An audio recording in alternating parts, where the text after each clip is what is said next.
So there are many different ways how to become good at something like drawing, and I think fundamentally it boils down to repetition.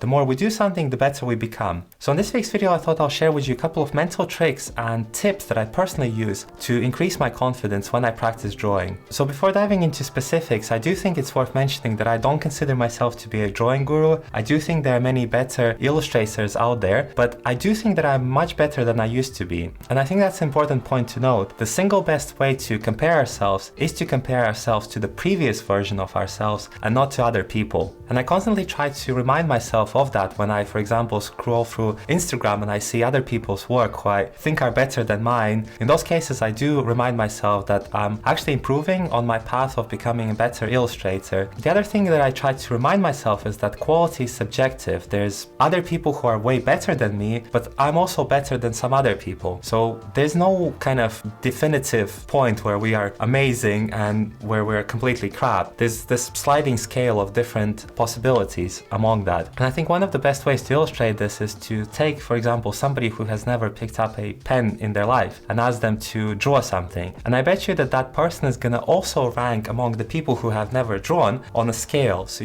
somebody is going to be much worse than that person, and somebody is going to be way more talented than that person. The other mental framework that I keep reminding myself of is that drawing is actually about seeing stuff, not about necessarily the mechanical act of drawing something on a paper. Now, that's important and people pay a lot of attention to it. But what gets neglected a little bit, I think, is that drawing is also about perception, and it's about our ability to see an object in its true nature and then translate that on a piece of paper. And I think on the back of that, typically when I want to improve my drawing skills, I'm not going to start necessarily with copying or drawing objects in front of me, because it is just way too stimulating. There's too much information. Instead, what I do is I simplify the process and I look up other people's work and I try to copy it so that I can practice my drawing skills and practice from other people's ability to see objects. Not the kind of advice that I think necessarily is given in the schools, but I think it's very effective. And eventually our ability to come up with our own style and our own way to perceive objects develops. Inevitably, however, there's going to be that point when we start drawing something and then we realize that what we have drawn is actually not to our expectations, or even worse, we realize it's not good enough and we just give up. I think that's where it's important to remember that we always must finish the drawing. Always be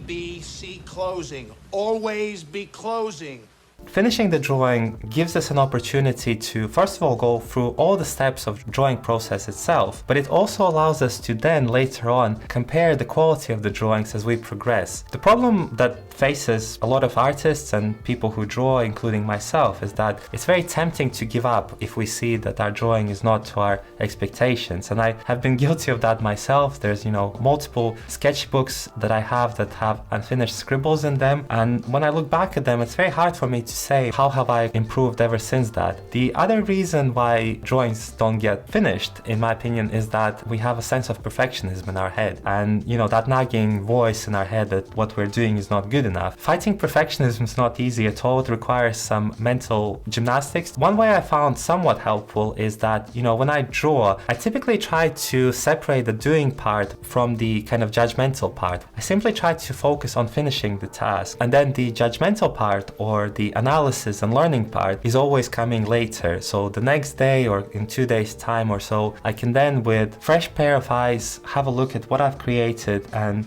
with reasonable quality I can see what kind of things I can improve then. The other thing that I found useful is that drawing on a bigger piece of paper is better than drawing on a smaller piece. When we draw on a bigger piece of paper, we can put more details in, the level of information is greater and the drawing looks more interesting, and in turn it seems better than the alternative of drawing on a smaller piece of paper.